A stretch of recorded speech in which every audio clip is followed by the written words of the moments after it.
خاک فارس کا مسافر، قسط 11، تحریر عبدالمالک ہاشمی۔ 4 شاہی تخت۔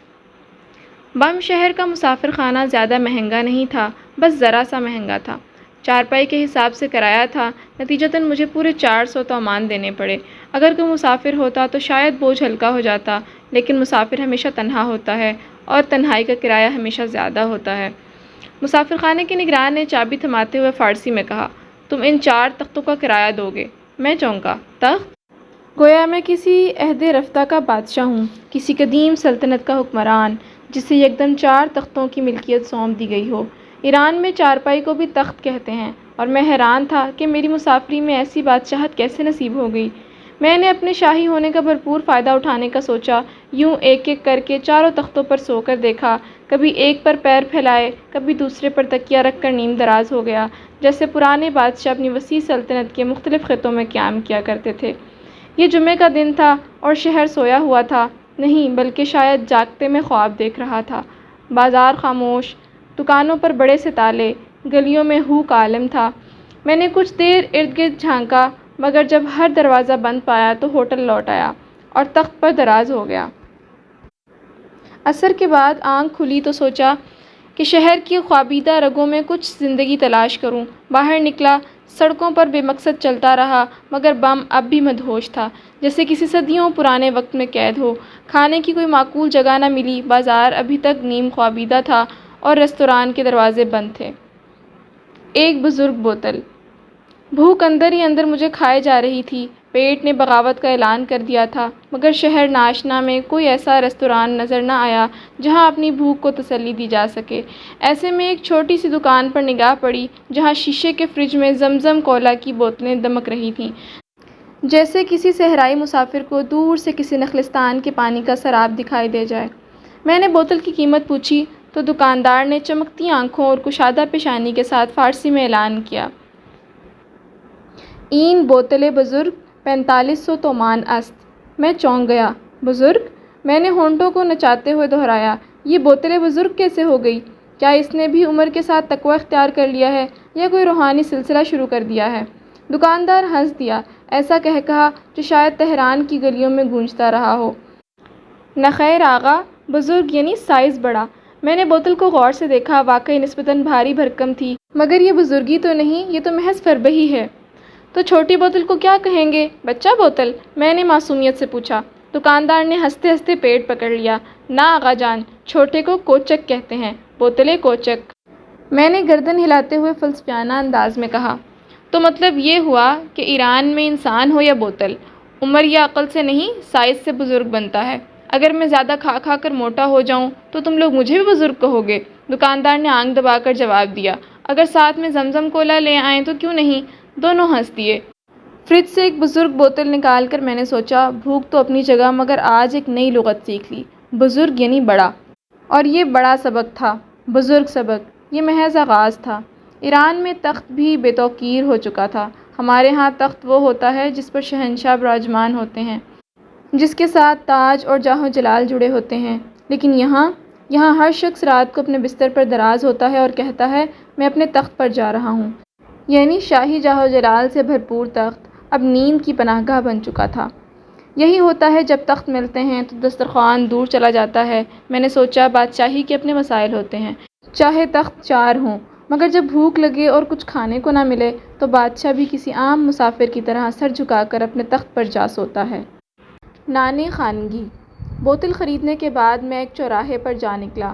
سڑک کے کنارے چند عورتیں بیٹھی تھیں، بھاری جسامت، دیو ہیکل بدن اور افغانی طرز کی رنگین چادریں جن پر سرخ، نیلے اور سبز پھول کھلے ہوئے تھے۔ وہ زمین پر اکڑو بیٹھی تھیں جیسے کسی ازلی انتظار میں ہوں، اور ان کے سامنے چادروں میں لپٹی ہوئی بڑی بڑی تندوری روٹیاں رکھی تھیں جن میں سے گرمی اور نرمی کی خوشبو اٹھ رہی تھی۔ جوں ہی میں قریب پہنچا، وہ زنانہ آوازیں ایک ساتھ ابھریں جیسے کسی پرانے بازار کی صدائیں، نان خانگی لے لو، نان خانگی ضرور لے لو۔ یوں لگا جیسے کسی پرانی گرد آلود سرائے میں سوداگروں کی بولیاں لگ رہی ہوں۔ میں نے ہچکچاتے ہوئے خاتون سے کہا، بی بی، یہ نان خانگی کیا خاص چیز ہے؟ ہمارے ہاں تو تندوری روٹی بس روٹی ہوتی ہے۔ وہ خاتون جس کے ماتھے پر افغانی کشیدہ کاری کی پٹی بندھی ہوئی تھی، اپنی مضبوط کلائی سے ایک نان اٹھا کر لہرا کر بولی، اے بابا، نان خانگی یعنی گھر کا نان، اپنے تندور کا، اپنے ہاتھ کا، اپنے دل کا، بازار کی میلی روٹی نہیں۔ میں نے حیرانی سے پوچھا، تو کیا یہ واقعی تمہارے گھر کی خوشبو ہے جو اس روٹی میں بسی ہے؟ وہ ہنس دی، اس طرح کہ اس کے موٹے گالوں میں جھریاں پڑ گئیں۔ ہاں بابا، ماں نے سکھایا تھا، دادی نے سکھایا تھا، یہ روٹی صرف آٹے اور پانی کی نہیں، محبت کی بھی ہوتی ہے۔ ساتھ بیٹھی ایک اور خاتون نے اپنی رنگین چادر کو درست کرتے ہوئے گفتگو میں حصہ لیا، اور یہ جو تم خوشبو محسوس کرتے ہو، یہ وہ لکڑی کی آگ ہے جو تندور میں جلائی جاتی ہے، گیس نہیں، بجلی نہیں، صدیوں پرانی آگ ہے یہ۔ میں نے مسکرا کر کہا، تو گویا میں صرف ایک نان نہیں خرید رہا، میں ایک پوری تہذیب کی خوشبو خرید رہا ہوں۔ وہ خواتین اکٹھا ہنسنے لگیں۔ ایک بزرگ خاتون نے دانتوں سے محروم مسکراہٹ کے ساتھ کہا، ای بابا، تم اچھا بولتا ہے۔ یہی نان خانگی ہے، گھر کا نان، پرانی مٹی کا ذائقہ، پرانی محبت کی مہک۔ میں نے ایک نان اٹھا کر ہاتھ میں تولا، وہ نرمی سے جھکا جا رہا تھا، جیسے برسوں کا تھکا ہارا مسافر۔ کتنے کا ہے یہ تہذیب کا ورثہ؟ میں نے مذاقاً پوچھا۔ بزرگ خاتون نے انگلیوں پر حساب لگاتے ہوئے کہا، صرف 100 تومان۔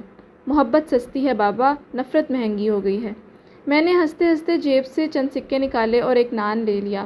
نان کو ہاتھ میں تھام کر میں نے محسوس کیا جیسے میں تہران کی گلیوں، قندھار کی بستیوں اور بخارا کی سرائے سے گزرتے ہوئے ایک نایاب خزانہ خرید لایا ہوں۔ نان کی گرمی ہتھیلی میں اتر رہی تھی، جیسے کوئی بوڑھی دادی سرد راتوں میں اپنے پوتے کو آغوش میں بھر لیتی ہے۔ مسافر خانے پہنچ کر میں نے ایک نوالا نان کا توڑا، ایک گھونٹ زمزم کولا کا پیا۔ نوالا منہ میں رکھا تو وہ زبان پر نہیں، یادداشت پر پگھلنے لگا۔ اس میں صرف آٹا نہیں تھا، اس میں نانی اماں کے ہاتھ، دادی اماں کی مہک اور شاید تہذیب خراسان کی مٹی بھی ملی ہوئی تھی۔ رات کو بھی یہی معمول رہا، نان خانگی اور زمزم کولا۔ میں نے جا بجا مٹر گشت کی، مگر کوئی ایسا ریستوران نہ پایا جو مجھے اپنی جانب بلاتا۔ یوں میرا سفر اسی نان اور کولا کے سہارے چلتا رہا۔ آخرکار میں نے روٹی کو احتیاط سے اپنے سوٹ کیس میں رکھ دیا، اور حیرت کی بات یہ تھی کہ دن گزرتے گئے مگر نان ویسا ہی رہا، نہ خشک ہوا، نہ سخت، نہ باسی۔ وہ روٹی شاید ویسی ہی تھی جیسے پرانے قافلوں کے زاد راہ میں شامل ہوتی تھی، جو دنوں تک تازہ رہتی تھی، جن میں مسافروں کی بھوک کے خلاف صدیوں کا کوئی معاہدہ ہوتا تھا۔ بم میں ناشتہ بھی اسی نان خانگی سے کرتا، کسی دکان سے ایک مکھن کی ٹکیا خریدتا اور پھر نان کے نرم حصے پر مکھن کی تہہ جماتا جیسے کسی قدیم قلعے کی دیوار پر سورج کی کرنیں آ کر ٹھہر جاتی ہوں۔ اور یوں میں ایران کے کسی اجنبی قصبے میں ایک ایسے کھانے کا اسیر ہو چکا تھا جو میرے ساتھ دنوں تک کا سفر کرتا رہا۔ نان خانگی جو نہ گھر کا تھا نہ بے گھر، بس ایک بچھڑتے لمحے کی یاد کی طرح تھا جو زبان پر اپنا ذائقہ چھوڑ کر کسی اور دنیا میں کھو جاتا تھا۔ بم کا قدیم چھتا دار بازار۔ نان خانگی ہاتھ میں تھا اور میں بم کے بازار کی گلیوں میں قدم رکھ چکا تھا۔ ایسا لگا جیسے میں کسی اور زمانے میں داخل ہو گیا ہوں، جیسے یہ بازار صرف اینٹوں، گنبدوں اور محرابوں کا سلسلہ نہیں بلکہ کسی پرانے خواب کی تعبیریں ہوں جنہیں ایرانی معماروں نے بڑی محبت سے ترتیب دیا ہو۔ سر اٹھا کر دیکھا تو محرابی چھتیں اور ان میں روشنی کے لیے رکھے گئے چھوٹے روشن دان جو سورج کی کرنوں کو ایسے بکھیر رہے تھے جیسے کوئی صوفی اپنی دعاؤں کو فضا میں تحلیل کر دے۔ یہاں وقت کسی قدیم کتبے پر درج کسی دعا کی مانند ٹھہرا ہوا تھا۔ بازار میں داخل ہوتے ہی قالین فروشوں کی قطاریں نظر آئیں، ایک سے ایک نایاب دستکاری، سرخ اور نیلے رنگوں کے امتزاج سے بنے وہ قالین جیسے کسی بھولی بسری سلطنت کی داستانیں سنا رہے ہوں۔ آگے بڑھا تو تانبے کے برتنوں کی چمک نے قدم روک لیے۔ کاریگر اپنے ہتھوڑوں کی تھاپ سے تانبے کے تھالوں پر قرآنی آیات کندہ کر رہے تھے۔ ہر دکان کے باہر دیگوں کے اونچے مینار کھڑے تھے، سب سے نیچے بڑی دیگ، پھر اس سے چھوٹی، اور یوں سب سے اوپر ننھی منھی دیگ، جیسے صدیوں کا توازن کسی جادوئی ترتیب میں ڈھل گیا ہو۔ اور اس پورے منظر کے پس منظر میں کاریگروں کے ہتھوڑوں کی ٹھک ٹھک بازار کا موسیقیہ سر ترتیب دے رہی تھی، جیسے کوئی پرانی نظم گنگنا رہا ہو۔ یہ بازار کسی ایک ہنر تک محدود نہیں تھا، یہاں سنار بھی تھے جن کے زیورات میں پرانی سلطنتوں کی جھلک تھی۔ میوہ فروشوں کی دکانیں بھی تھیں جہاں ایرانی زعفران اور خشک انجیر کی خوشبو کسی قدیم مسافر خانے کی دیواروں سے لپٹی محسوس ہو رہی تھی۔ یہاں کے لوگ دھیمی سی مسکراہٹ کے ساتھ اونچی آواز میں بات کرتے، فارسی لہجے کی مٹھاس میں لپٹے جملے سنائی دیتے جیسے پرانے شعر در و دیوار سے سرگوشیاں کر رہے ہوں۔ ایران میں 24 گھنٹے فارسی سننے کے بعد اب تو خواب بھی اسی زبان میں آنے لگے تھے۔ زبان سیکھنے کا اور بھلا کون سا بہتر طریقہ ہو سکتا ہے؟ بازار میں بائی سائیکل والے بھی تھے، موٹر سائیکلیں بھی، مگر سب پرانے طرز کی، جیسے پرانی فلم کے کسی منظر میں بھٹک گیا ہوں۔ کسی گلی کے موڑ پر کھڑا ہو کر ذرا دور سے بازار کو دیکھا تو وہی فیروزی اینٹوں والا دروازہ نظر آیا جس پر ایرانی فن تعمیر کی مہر لگی ہوئی تھی۔ روشنی میں اس دروازے کی چمک اور بڑھ جاتی، جیسے پرانی یادوں کے نقوش وقت کے پردے پر مزید گہرے ہو گئے ہوں۔ یہ بازار محض اینٹوں اور دکانوں کا مجموعہ نہیں تھا، بلکہ ایک قدیم تمثیل تھی، ایک ایسا خواب جو صدیوں سے جاگا ہی نہیں تھا۔ میں نے آخری بار بازار پر نظر دوڑائی اور آگے بڑھ گیا، مگر کہیں نہ کہیں اس قدیم بازار کی محرابی گلیوں میں میرا ایک ٹکڑا ہمیشہ کے لیے رہ گیا تھا۔ اگر آپ کو یہ ویڈیو پسند آئی ہو تو اسے لائک کریں، دوسروں تک پہنچانے کے لیے شیئر کریں، اور مزید ایسی ہی معلوماتی ویڈیوز کے لیے ہمارے چینل عبد المالک ہاشمی کو سبسکرائب ضرور کریں۔ نئی اپڈیٹس کے لیے بیل آئیکن دبائیں تاکہ آپ کو ہماری ہر نئی ویڈیو بر وقت مل سکے۔ آپ کی حوصلہ افزائی ہمیں مزید بہترین مواد بنانے میں مدد دے گی۔ شکریہ۔